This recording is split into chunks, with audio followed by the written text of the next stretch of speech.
the story of Prophet Nuh alayhi salam. Praise be to Allah, the creator of the world, the one who exists without beginning, without end, without location, without a how, and who does not depend on time. Nothing resembles him in any way, and he hears and sees everything without organs. Whatever you imagine, God is different from that. May the elevation in degree and the preservation of his community of what he fears for it be granted to the honest one who called for following Islam, the religion of truth, the religion of all Prophet Muhammad ﷺ, from the first Prophet Adam ﷺ to the last Prophet Muhammad ﷺ. After the death of Prophet Idris, several events occurred over the time that led to humans to commit blasphemy for the first time. There were 5 pious people whose names are mentioned in Surah Nuh, verse 23.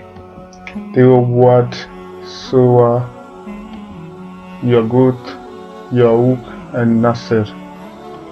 After the death, Shaitan came to the people in the shape of a man and told them to build statues of these 5 people.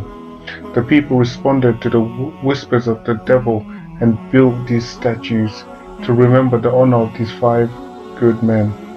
After a long period of time, Satan reappeared.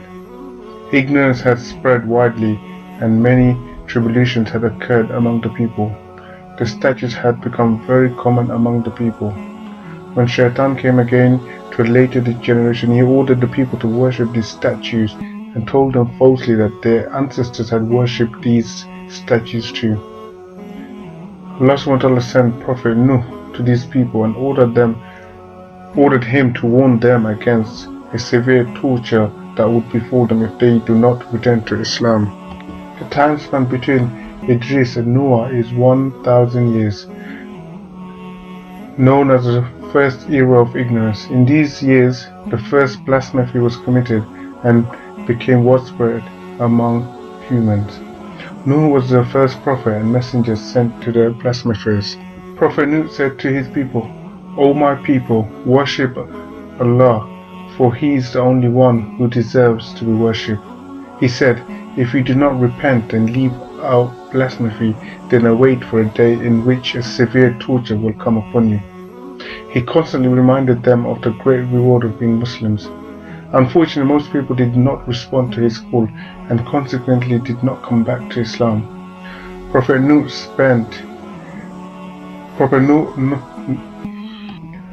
spent 950 years calling the people to come back to Islam. Only about 80 believed in Prophet Nuh.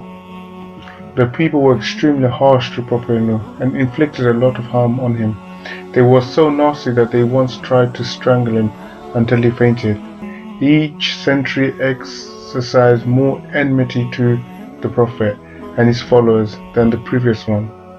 Prophet Nuh told his people, "My role is to convey, but Allah is the one who creates the guidance in the hearts of the people."